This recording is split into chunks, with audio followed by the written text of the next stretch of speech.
Hello everyone. Build IAS PCS के current affairs के इस सेशन में आपका स्वागत है। आज हम इस वीडियो में 1 जनवरी 2024 से 7 जनवरी 2024 तक के टॉप 10 करंट अफेयर्स को इन डेप्थ में कवर करेंगे। और दोस्तों, शुरू करने से पहले अगर आप हमारे चैनल पर नए हैं तो प्लीज़ हमारे चैनल को सब्सक्राइब, वीडियो को लाइक एंड शेयर ज़रूर कर लें। So let's begin. चलिए सबसे पहला क्वेश्चन देखते हैं। भारत और United states agency for international development यानी कि यूएसएआईडी के बीच मेमोरेंडम ऑफ अंडरस्टैंडिंग का प्राथमिक उद्देश्य क्या है? आपके ऑप्शन है रेलवे क्षेत्र के लिए डीजल और कोयला जैसे ईंधन का आयात करना। सेकंड ऑप्शन, भारतीय रेलवे की इमारतों की दक्षता को बढ़ाना। थर्ड ऑप्शन, 2030 तक रेलवे क्षेत्र में नेट जीरो कार्बन उत्सर्जन हासिल करना।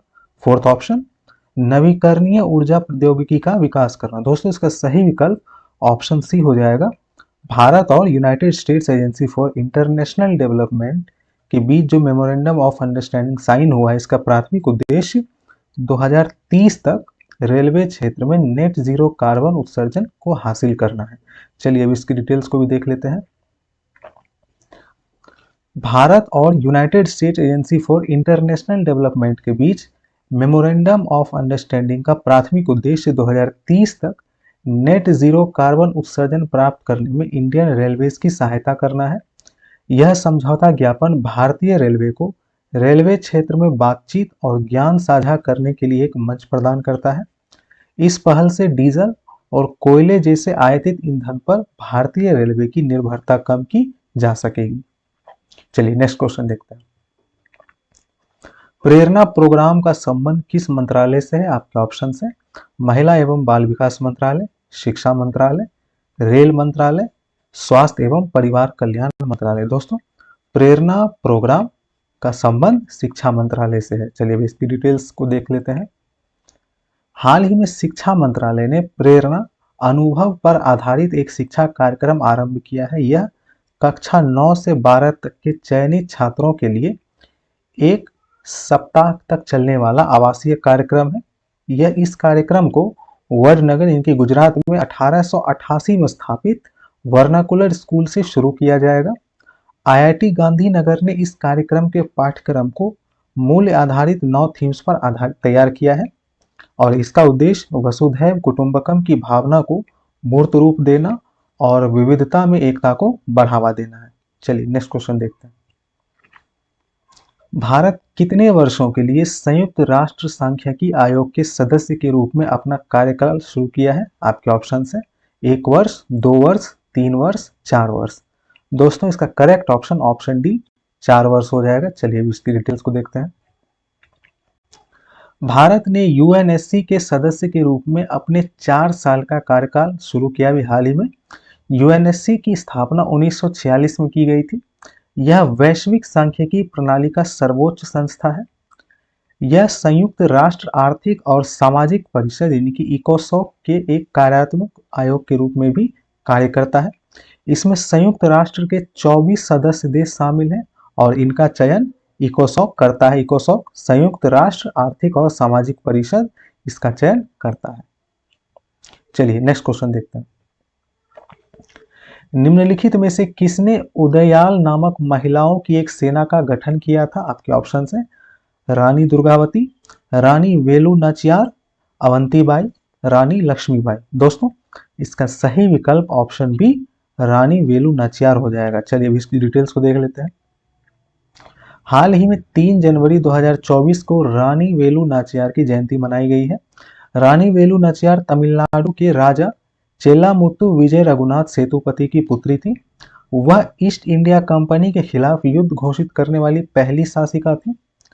भारतीय इतिहास की पहली आत्म बलिदानी वीरांगना यानी कि फर्स्ट ह्यूमन बॉम्ब क्विली उन्हीं से जुड़ी हुई थी।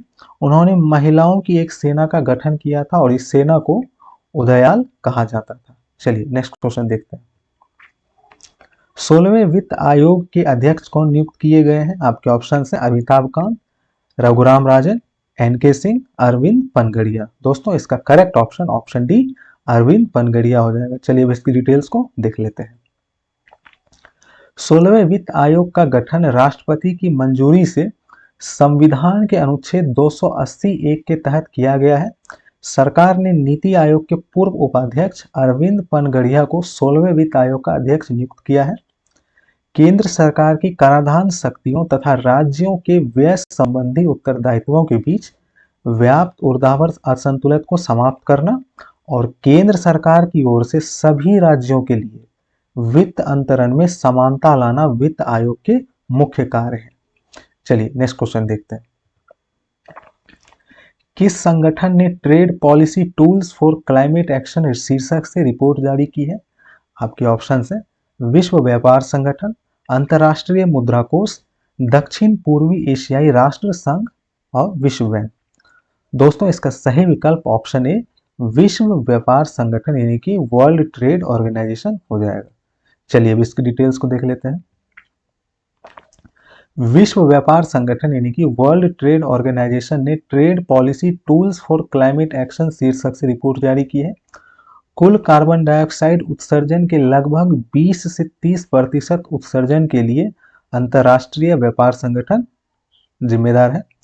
ऊर्जा और परिवहन क्षेत्रक अंतर्राष्ट्रीय व्यापार से होने वाले ग्रीन हाउस गैस उत्सर्जन में 75% से अधिक के लिए जिम्मेदार है और इसके परिणाम स्वरूप पाम ऑयल की मांग में वृद्धि के कारण इंडोनेशिया में वर्षावन कम हो गए हैं।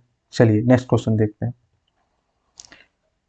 किस देश ने अभी हाल ही में हिम तेंदुए को राष्ट्रीय प्रतीक घोषित किया है? आपके ऑप्शन हैं कजाकिस्तान, तुर्कमेनिस्तान, उज्बेकिस्तान, किर्गिस्तान। दोस्तों अभी हाल ही में किर्गिस्तान ने स्नो लेपर्ड यानी कि हिम तेंदुए को राष्ट्रीय प्रतीक घोषित किया है। हिम तेंदुए की आबादी वाले 12 देश हैं जिनमें अफगानिस्तान, भूटान, चीन, भारत, कजाकिस्तान, किर्गिज गणराज्य यानी कि किर्गिस्तान, मंगोलिया, नेपाल, पाकिस्तान, रूस, ताजिकिस्तान और उज्बेकिस्तान शामिल है।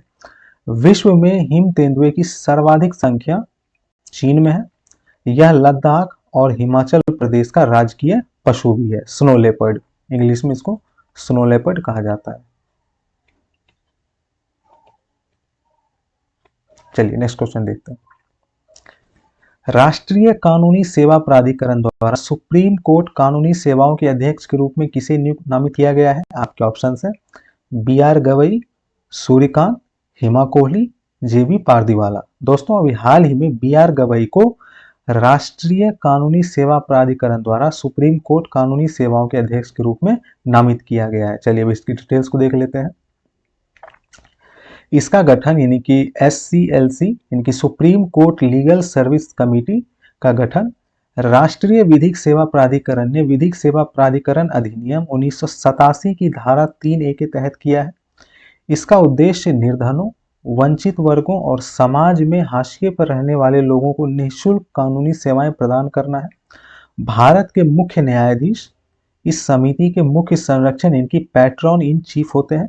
इसमें एक अध्यक्ष और 9 सदस्य शामिल होते हैं। चलिए नेक्स्ट क्वेश्चन देखते हैं। पृथ्वी विज्ञान योजना को कितने वर्ष की अवधि के दौरान कार्यान्वित किए जाने की मंजूरी दी गई है? आपके ऑप्शन से 2021 से 24, 2020 से 25, 2020 से 26, 2021 से 26।